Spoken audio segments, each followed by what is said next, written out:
ఈ సెషన్లో మనం మోషన్ ఎడిటర్ ద్వారా ఈజింగ్ని డిఫరెంట్ వేస్లో ఏ విధంగా కంట్రోల్ చేయొచ్చు అనేది చూస్తాం. మరి ఫస్ట్ మోషన్ ట్విన్కి అంటే దీనికి మనం ఈ విధంగా సెట్ చేస్తున్నాం. మరి ఈ యొక్క ఈజింగ్ అనేది మనం ఇట్లా దీన్ని తీసేసినట్లయితే మనకి సపరేట్గా చూపిస్తుంది. ఎక్స్కి ఈక్వల్గాను వైకి డిఫరెంట్ అంటే ఇట్లా ఫాస్ట్గాను మీకు కనిపిస్తుంది. మరి ఇక్కడ డిఫరెంట్ వేస్లో మనం ఈ యొక్క ఈజింగ్ని పెట్టుకోవచ్చు. అది ఎలా అనేది నెక్స్ట్ చూద్దాం. సో ఫస్ట్ ఈ బాల్ని మనం ప్లే చేసినట్లయితే ఎలా వస్తుంది? సో ఇట్లా పైకి వెళ్తుంది. దాని కాస్త సెకండ్ ట్విన్లో మనం కంట్రోల్ చేయొచ్చు. సో ఈ చివరికి బాల్ని తీసుకెళ్ళండి. ఇప్పుడు మోషన్ ఎడిటర్ సెలెక్ట్ చేయండి. ఇప్పుడు దీన్ని ఎక్స్ని ఇట్లా కంట్రోల్ చేయండి. లేదంటే మీరు ఈ యొక్క ఎక్స్ కంట్రోలింగ్ కోసం దీన్ని డీసెలెక్ట్ చేసి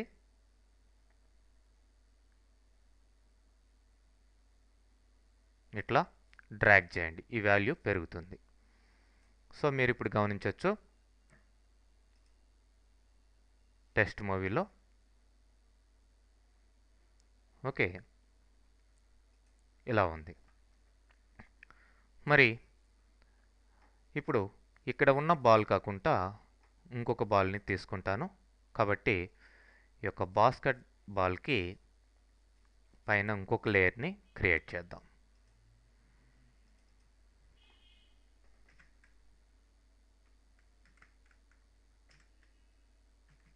బాస్కెట్బాల్ 2 అని క్రియేట్ చేశాను. సో దీనికి ఇక్కడ లైబ్రరీలో నుంచి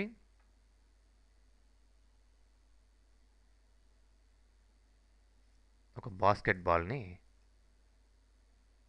తీసుకొచ్చి డ్రాప్ చేద్దాం ఈ ఏరియాలో. సో ఇప్పుడు దీనికి మోషన్ ట్విన్ క్రియేట్ చేద్దాం రైట్ క్లిక్ చేసి. మరి యొక్క మోషన్ ట్విన్ని 60 తర్వాత ప్లేస్ చేద్దాం. సో డ్రాగ్ చేసి ఇట్లా డ్రాప్ చేయండి. డ్రాగ్ చేసి ఇలా డ్రాప్ చేసిన తర్వాత ఇప్పుడు మోషన్ ఎడిటర్లోకి మీరు వెళ్ళండి. ఇక్కడ మీరు గమనించినట్లయితే ఈజింగ్ అనేది అన్నిటికీ నో అని ఉంది. మరి ఈ చివర ఈజెస్ అని ఉంది. మరి ఇక్కడ యాడ్ చేసుకోవచ్చు అన్నమాట. మీరు ఇక్కడ ప్లస్ మీద క్లిక్ చేసినట్లయితే సింపుల్ అంటే స్లో అని ఇట్లా different ways of easing movements ఇక్కడ ఉన్నాయి. మీకు ఏది కావాలంటే అది తీసుకోండి. నేను బౌన్స్ అనేది తీసుకుంటున్నాను. సో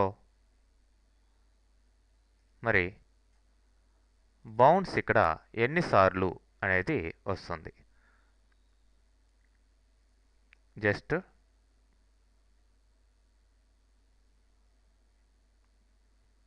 మీరు కౌంట్ ఇక్కడ ఇవ్వచ్చు అన్నమాట, ఎన్నిసార్లు బౌన్స్ కావాలనేది. మరి ఈ ఫ్రేమ్స్ కూడా మీకు కనిపించే ఫ్రేమ్స్ కంట్రోల్ చేసుకోండి. ఇంక్రీజ్ చేసినట్లయితే ఈ ఫ్రేమ్స్ 60 ఫ్రేమ్స్ ఉన్నాయి కాబట్టి అన్నీ కనిపించే విధంగా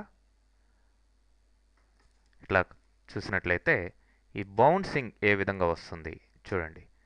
ఇక్కడ ఈ వాల్యూ ఎలా ఉంది, ఎలా బౌన్స్ అనేది అవుతుంది అంటే ఎక్కడ స్పీడ్ అవుతుంది, ఎక్కడ స్లో అవుతుంది అనేది మీరు గమనించవచ్చు అన్నమాట. ఓకే, అట్లానే దీన్ని ఎక్కడ యాడ్ చేయాలి దీన్ని వైకి యాడ్ చేద్దాం. బౌన్స్ అని ఇక్కడ ఇచ్చాను. మరి ఈ ట్వీన్ని మనం సెట్ చేయలేదు, మోషన్ ట్వీన్ ఇంకా. మరి ఇక్కడ నుంచి ఈ యొక్క బాల్ ఈ చివరికి వెళ్ళినప్పుడు ఎలా వెళ్ళాలి అనేది ఇక్కడ సెట్ చేస్తాను. ఈ చివరికి వెళ్ళినప్పుడు పైకి వెళ్ళాలి అనేది ఇప్పుడు సెట్ చేశాను. ఓకే, కంట్రోల్ జెడ్ అంటే ప్రాపర్గా కరెక్ట్గా తీసుకెళ్దాం. ఓకే, స్ట్రైట్గా తీసుకెళ్ళాను. ఇప్పుడు చూడండి, మరి యొక్క y వాల్యూ ఎలా ఉంది. ఆ y వాల్యూకి ఈ యొక్క ఈజింగ్ ఏ విధంగా కంట్రోల్ అవుతుంది, ఎక్కడ స్లో అవుతుంది, ఎక్కడ స్పీడ్ అవుతుంది అనేది మీకు క్లియర్గా తెలుస్తుంది. సో మీరు జస్ట్ దీన్ని టైమ్ లైన్లో మూవ్ చేసినట్లయితే స్టార్టింగ్ నుంచి ఇలా మూమెంట్ అనేది మీకు కనిపిస్తుంది. మీరు ఇట్లా ప్లే చేసి చూసినట్లయితే మీకు క్లియర్గా ఆ యొక్క బౌన్సింగ్ ఏ విధంగా వస్తుందనేది తెలుస్తుంది. సో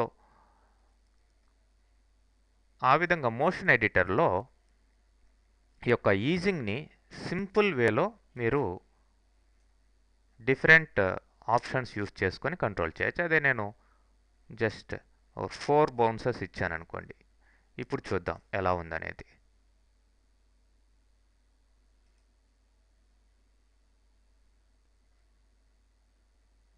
ఓకే, బౌన్సెస్ ఎక్కువయ్యాయి. మరి వాటి కంట్రోలింగ్ కూడా మనం చేసుకోవచ్చు అన్నమాట. ఈ విధంగా ఈజింగ్ కంట్రోలింగ్ అనేది ఉంటుందండి.